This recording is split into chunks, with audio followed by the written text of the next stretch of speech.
नमस्कार मंडळी, आपले खूप खूप स्वागत आहे तन्वीज रसोई या यूट्यूब चॅनलमध्ये. तर तुम्ही आपला आजचा थंबनेल तर बघितलाच असेल. दुधामध्ये मैदा घालून मार्केट स्टाईल स्नॅक्स अगदी आपण घरच्या घरी बनवणार आहोत, ते पण झटपट आणि पटकन. आणि हे स्नॅक्स चवीला अगदी टेस्टी आणि यम्मी असे लागतात. त्यामुळे व्हिडिओ कुठेही स्किप न करता शेवटपर्यंत नक्कीच बघा. चला तर थेट रेसिपीकडे वळूया.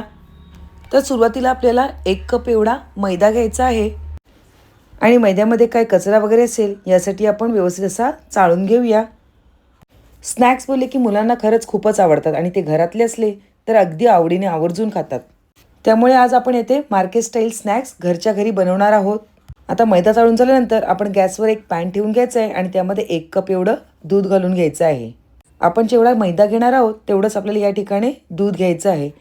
तसेच यामध्ये 40 ग्राम एवढं बटर घालून घ्यायचं आहे आणि 2 स्लायसेस चीजचे घालून घ्यायचे आहे. तर आपण चीजचे स्लायसेससुद्धा यामध्ये घालून घेऊया. चीज आणि बटरमुळे आपले हे स्नॅक्स एकदम टेस्टी आणि यम्मी असे होणार आहेत. आता या ठिकाणी आपल्याला गॅस मंदच ठेवायचा आहे आणि त्यामध्ये चीज आणि बटर मेल्ट होईपर्यंत आपल्याला व्यवस्थित असं ढवळून घ्यायचं आहे. मुलांना हल्ली चीज आणि बटर हे खरंच खूपच आवडतात आणि आपण या ठिकाणी जो स्नॅक्स बनवणार आहे तो तर मुलांना खरंच खूपच आवडीने खातील एवढा छान असा तयार होणार आहे. तसेच तुम्ही जर आपल्या चॅनलवर नवीन असाल तर आपल्या या चॅनलला म्हणजेच तन्वीज रसोई या यूट्यूब चॅनलला लाईक, शेअर आणि सबस्क्राईब करायला अजिबात विसरू नका. तसेच बाजूला असलेल्या बेल आयकॉनवर प्रेस करायला विसरू नका. म्हणजे जेव्हा जेव्हा मी काही नवीन पदार्थ बनवेल त्याचे सगळ्यात पहिले नोटिफिकेशन तुम्हाला येईल. या ठिकाणी गॅसची आपल्याला लो फ्लेमच ठेवायची आहे आणि यामध्ये चीज आणि बटर मेल्ट होईपर्यंत आपल्याला हे मस्तपैकी मेल्ट करून घ्यायचं आहे. तर आपण चमच्याच्या साहाय्याने व्यवस्थित असं ढवळून घेऊया. तर इथे चीज आणि बटर मेल्ट झालेलं आहे. आता आपण जो चाळून घेतलेला मैदा आहे तो यामध्ये घालून घ्यायचा आहे आणि व्यवस्थित असं मिक्स करून घ्यायचं आहे. थोडं चवीपुरतं मीठ घालून घेऊया. मीठ हे थोडंच घालायचं आहे कारण की बटरमध्ये ऑलरेडी मीठ असतं. तर हे पॅनमध्ये आपल्याला ह्या चमच्याच्या साहाय्याने व्यवस्थित असं मिक्स करून घ्यायचं आहे.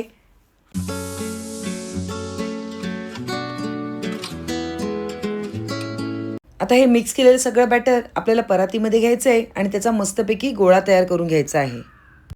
पॅनला लागलेलं सगळं पीठ व्यवस्थित काढून घेऊया आणि आपल्याला हे गरम गरम असतानाच व्यवस्थित असं मळून घ्यायचं आहे. या ठिकाणी आपल्याला पाण्याचा हात वगैरे काही घ्यायचा नाही आहे. जे आहे साहित्य त्यामध्येच आपल्याला हे व्यवस्थित असं पीठ मळून घ्यायचं आहे.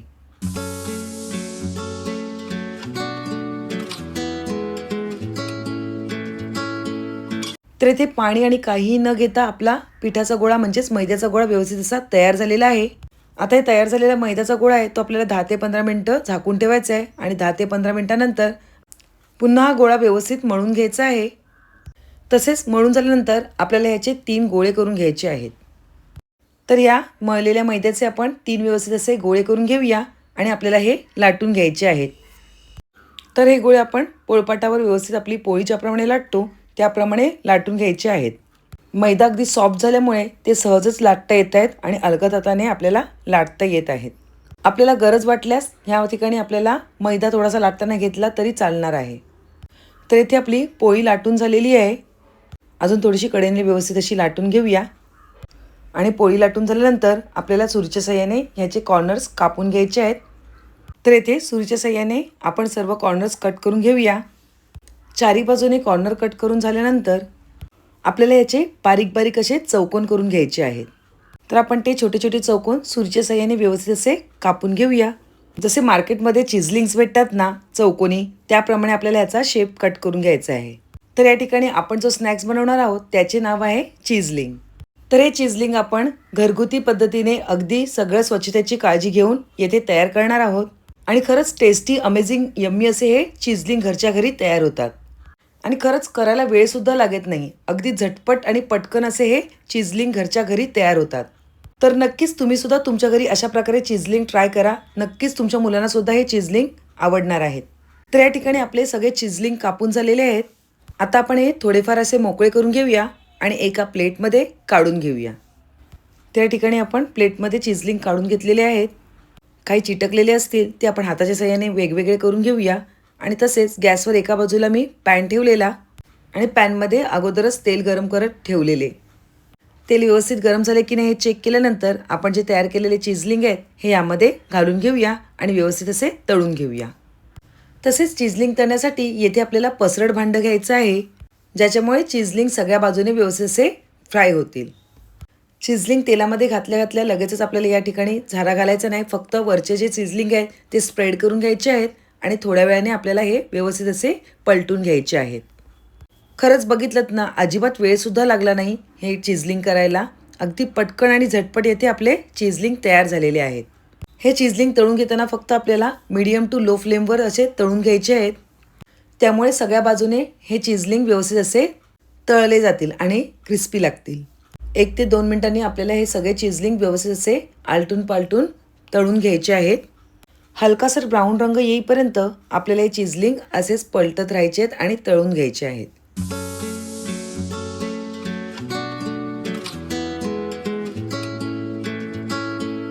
तर या ठिकाणी आपल्या चिझलिंगला मस्तपैकी ब्राऊन रंग आलेला आहे. आता हे आपण एका प्लेटवर टिश्यू पेपरवर काढून घेऊया.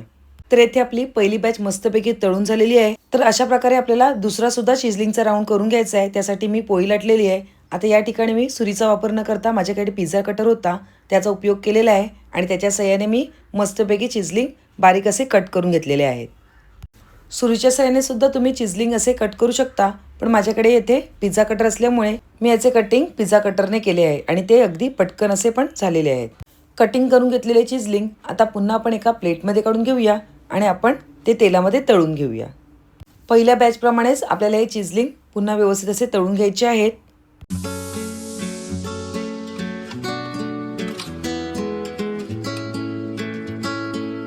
तर येथे आपले दुसऱ्या बॅचचे सुद्धा चिझलिंग रेडी झालेले आहेत. मगाशी आपण हा झारा घेतला नव्हता, आता आपण ह्या झाऱ्यावर व्यवस्थित असे चिझलिंग काढून घेऊया, म्हणजे त्याचे एक्स्ट्रा जे तेल असेल ते सगळे ह्या तेलामध्ये पडून जाईल आणि आपले चिझलिंगसुद्धा मस्तपैकी तयार होतील. एका प्लेटमध्ये टिश्यू पेपरवर हे सगळे चिझलिंग आपण काढून घेऊया आणि अशा प्रकारे आपली तिसरी बॅचसुद्धा आपण तळून घ्यायची आहे. चला तर मग आपण आपली डिश सर्व करून घेऊया. तर तुम्हाला माझी आजची ही रेसिपी कशी वाटली नक्कीच कमेंटद्वारे कळवा आणि रेसिपी आवडली असेल तर पटकन एक लाईक करा. तसेच तुमच्या फ्रेंड्स आणि रिलेटिव्हसोबत आपली ही लिंक शेअर करा. या ठिकाणी मस्तपैकी कुरकुरीत, चीझी, यम्मी आणि टेस्टी आपले चिझलिंग तयार झालेले आहेत. पुन्हा एक नवीन रेसिपी घेऊन येऊया. तोपर्यंत बाय बाय. थँक्यू.